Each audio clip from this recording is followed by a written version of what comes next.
কোনো ঝামেলা ছাড়াই কিভাবে 5 মিনিটের মধ্যে তালের রস বা কাত বের করে নেবেন সেটাই আজকে আমি করে দেখাবো।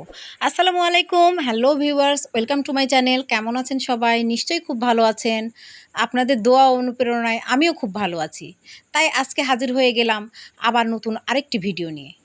আজকের ভিডিও খুবই হেল্পফুল হবে, আপনারা দেখতে থাকুন। কিভাবে তালের রস বা কাত বের করা যায় সেটাই আজকে আমি দেখাবো। তাহলে চলুন মূল ভিডিওতে ফিরে যাই।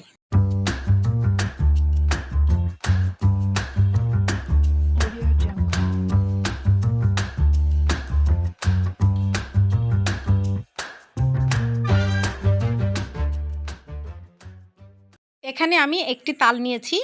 তালের উপরের বোটার অংশটা এভাবে ভেঙে নিতে হবে। একটু ঘুরিয়ে উপর দিকে টান দিলেই খুব সহজে কষ্ট ছাড়া বোটার অংশটা এভাবে খুলে আসবে।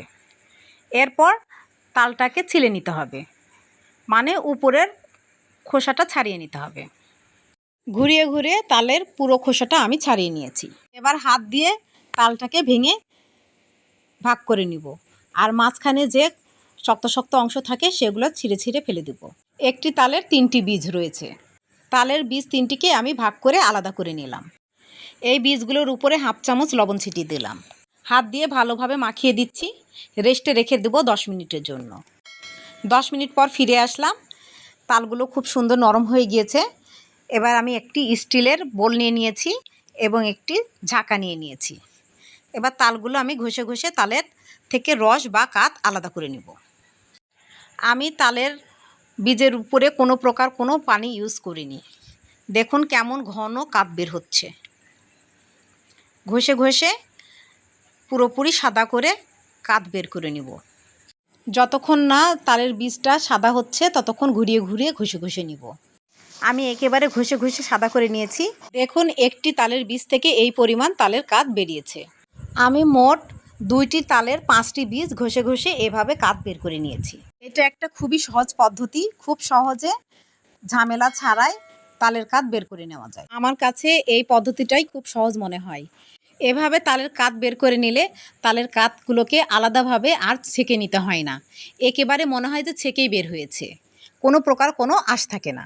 আপনারা আমার এই পদ্ধতি ফলো করে তালের কাত বের করে নেবেন, আশা করি খুব ভালো লাগবে আর ঝামেলা মুক্ত হবেন।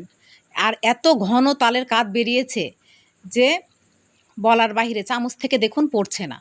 পানি দিয়ে তালের কাত বের করে নিলে আবার পরে কাপড়ের ছাঁকনিতে ছেঁকে পানি ঝরিয়ে নিতে হয় এবং চুলায় আবার জাল দিয়ে শুকিয়ে নিতে হয়। এত ঝামেলা করার চাইতে আমার মনে হয় আমার পদ্ধতি অবলম্বন করে যদি আপনারা তালের কাত বের করে নেন তাহলে আশা করি আপনাদের খুব ভালো লাগবে। আর এই ঘন তালের কাত দিয়ে আপনারা বড়া, পিঠা, পায়েস যাই রান্না করুন না কেন খুব সহজেই তৈরি করে নিতে পারবেন। এভাবে আমি 5 মিনিটের মধ্যে তালের কাত বের করে নিয়েছি। আপনাদের কেমন লাগলো কমেন্টে জানাবেন। এই কাত আপনারা ডিপ ফ্রিজে সারা বছর সংরক্ষণও করতে পারবেন। বাই দ্য ওয়ে, আমি রুথি। আমার চ্যানেলে নতুন হয়ে থাকলে প্লিজ সাবস্ক্রাইব করবেন। পাশে থাকা বেল নোটিফিকেশন অল সিলেক্ট করে রাখবেন, তাহলে যখনই নতুন ভিডিও আপলোড করব তার নোটিফিকেশন সবার আগে আপনার কাছে পৌঁছে যাবে। বেশি বেশি লাইক, কমেন্ট এবং শেয়ার করবেন। যারা ফেসবুক ও ইনস্টাগ্রাম থেকে দেখছেন প্লিজ পেজটাকে ফলো দিয়ে রাখবেন। যারা ফলো, সাবস্ক্রাইব, লাইক, কমেন্টস করেছেন তাদেরকে many many thanks. New video দেখার ইনভাইট করে আজকে বিদায় নিচ্ছি। ভালো থাকবেন, ভালো রাখবেন, আমার জন্য দোয়া করবেন। আল্লাহ হাফেজ।